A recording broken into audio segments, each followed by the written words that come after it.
Come in.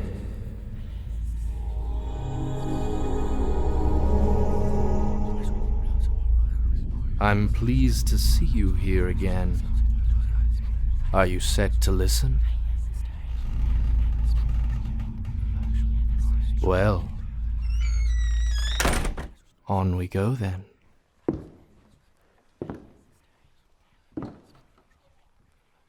Which tale will you hear tonight?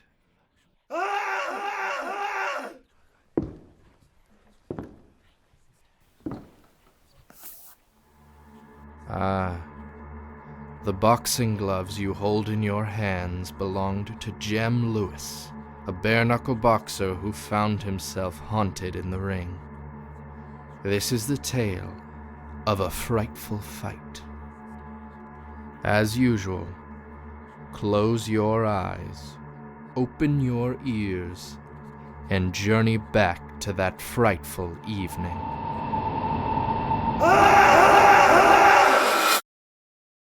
It was the 6th of December, 1879, the night of my big fight against Henry Sullivan at the Green Elephant in East London. The boxing saloon in the back of the pub was filled with spirited spectators. I had never seen a crowd that large gathered around the ring before. This match was one of the most anticipated in the area since Henry and I were both local fighters and neither of us had ever lost a match. We'd been working our way through other challenges for a while, but now our inevitable meeting had finally arrived. This night would determine which one of us was the best bare-knuckle boxer in the East End. He was a brutal fighter, known for leaving his opponents battered and broken, but I had an equally ruthless reputation. Anyone who had seen either of us fight before knew that this bout would be a bloody one, which is why so many people came to watch. The faces in the crowd were mostly familiar since the match was happening at the saloon that I managed. Henry was a brash and arrogant man and had challenged me to a fight in my own ring. He sought to dismantle and dishonour me in the place I had helped to establish. But I was ready to send him home bruised and beaten just like all of those who had faced me before. The ring was my home. I'd been managing boxing events at the Green Elephant and fighting in its matches for years. I lived upstairs above the pub, and my longtime business partner, Hitch Turner, was its proprietor. So every time I stepped into the ring to face a challenger, it was personal. I was fighting for my honour and defending the reputation of what Hitch and I had built. No one was going to take that away from me. When it was time for the event to begin, Hitch called us into the ring. First he announced Henry, which was followed by shouting and booing from the crowd. Once the noise had died down, he bellowed my name and the place erupted with cheers. I made my way through the mass of people and ducked between the ropes, stepping into the ring. Henry stood in the far corner, staring me down.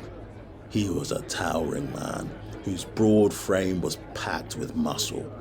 His chest and arms were covered with strange tattoos and his face was heavily scarred from previous fights. He was a formidable sight to look upon, and I knew he would be my toughest opponent yet. Our eyes stayed locked on each other from opposite sides of the ring, until at long last the bell rang and we met in the middle. He lunged at me and swung his right fist hard, hitting me across the face. I could feel the sting on my cheek from his bony knuckles. I shook it off and brought my hands back up. When he came at me again, I blocked his arm and hit him with my own right fist on his jowl. He spit out blood and snarled at me. This was gonna be a long fight. We moved around the ring, trading and dodging blows. As the bout progressed, his face and gut were slowly turning purple. A bruising ache radiated from every area of my body where he'd landed a hit, and I wiped a streak of blood dripping from the corner of my brow. Our fists were spattered red. The crowd was untamed, shouting wildly as the carnage unfolded. Round after round, we pummeled and wore each other down. The fire within us continued to burn, but the pace of the fight slowed after a while. Soon we began circling each other, conserving our strength and studying when to strategically attack next. I went to hit his torso, but he reacted quickly, stepping to one side and catching my chin with his left fist. It knocked me up against the ropes. While I was off balance, he rushed forward and hit me again hard. I was suddenly backed into the corner and found myself getting battered. He unleashed an onslaught of punches into my ribs, which felt like bricks. I tried to grab his arms, but he was too fast and my fingers slipped off from the blood. Barely able to breathe, I thought he was going to kill me. In a frenzy of panic, I summoned all the strength left within myself and fought for my life. I shoved him away into the centre of the ring. In that brief moment when he was off balance with his hands down, I twisted and pulled back my right arm. Time slowed in that single instant, and I watched his eyes fill with fear as I swung my clenched fist round. In the next second, my knuckles struck deep into his cheek, drawing blood and snapping his head to one side. I heard a crack and watched those fearful eyes go dim. His body went limp and fell straight backwards, thudding onto the wooden floor. The crowd erupted with shouting and cheering, but I was stunned. Henry's ringmen ran in to check on him. They were patting and shaking him, but he wasn't moving. I made eye contact with Hitch, who looked worried. Trying not to alarm the crowd or draw unwanted attention from outside, he made an announcement that the saloon needed to be cleared out so that Henry could be properly treated. But the crowd's focus then turned from me to Henry, and gasps of shock and dismay filled the room as they realised the severity of the situation. Shouting over the chattering, Hitch and I ushered them out of the pub as quickly as we could. They slowly filed out, but there was one man who lingered. He had slick black hair, was dressed in a fancy suit and carried a leather bag at his side. He told me he had a personal proposition and needed to speak with me. So I asked him to have a seat at the bar and said I would talk with him afterwards. I then went back to the ring, where only Hitch and the two men remained around Henry's body. They had been checking his breath and trying to save him, but he was gone. My heart sank to the pit of my stomach, and I felt an ache in my gut worse than any punch. Had I really killed him? I was filled with remorse, then looked at Hitch and began to panic. Bare-knuckle boxing was illegal, and if the police found out about Henry's death, I would be charged with manslaughter, and the saloon would be shut down. The ringmen threatened to report us, but said they'd keep quiet for the right price. We offered them as much as we could, but they still wanted more.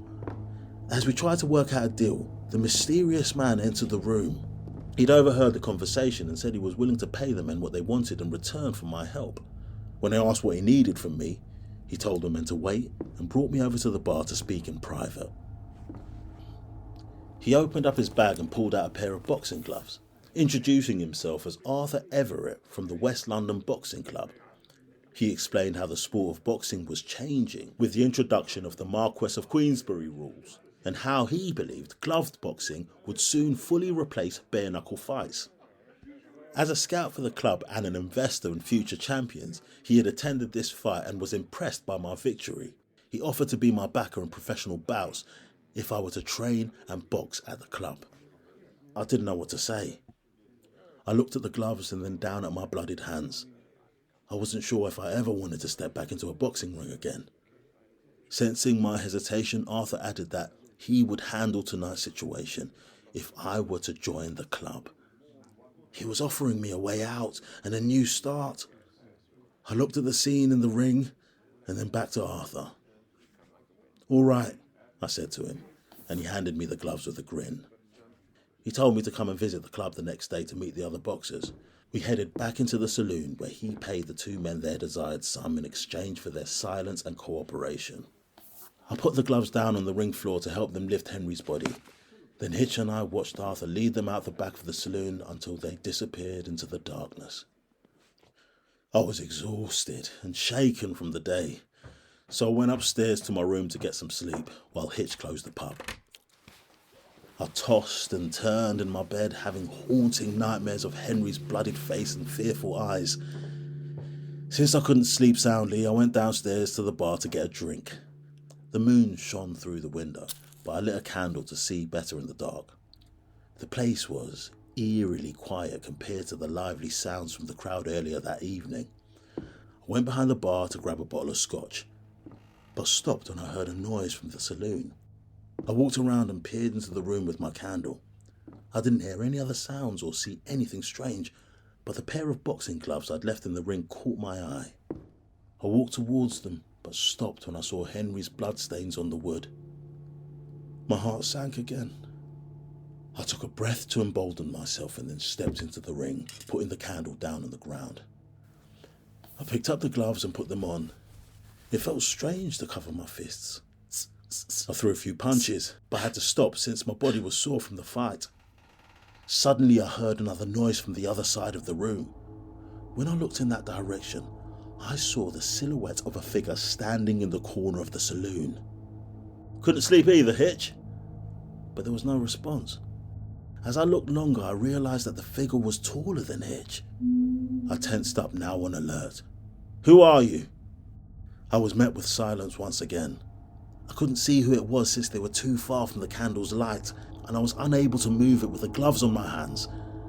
I waited in silence, and then the figure started slowly circling in the shadows outside the ring. What are you doing here?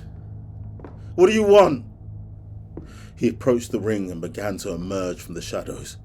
I raised my fist to defend myself, but when he ducked between the ropes and stood up, a shudder ran through me.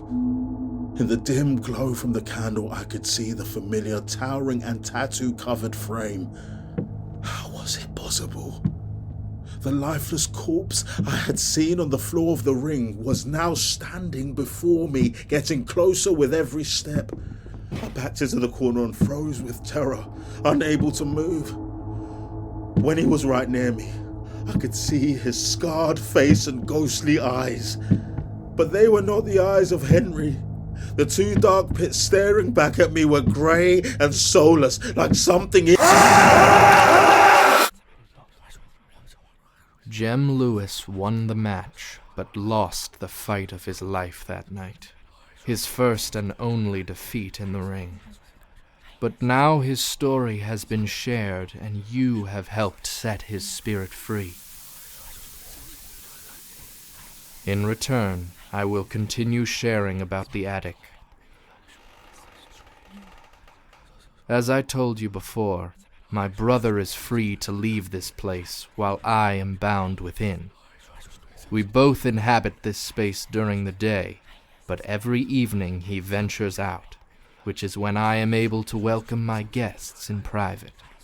He always departs after the sun sets, and returns before it rises again.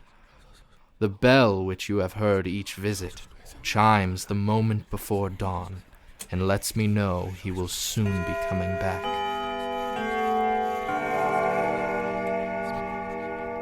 Right on cue. Come visit again to aid the ghosts and discover more of the attic's secrets.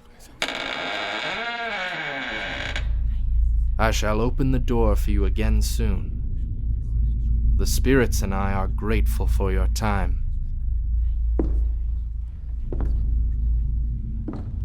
Stay safe out there, and don't drop your guard when faced with fear.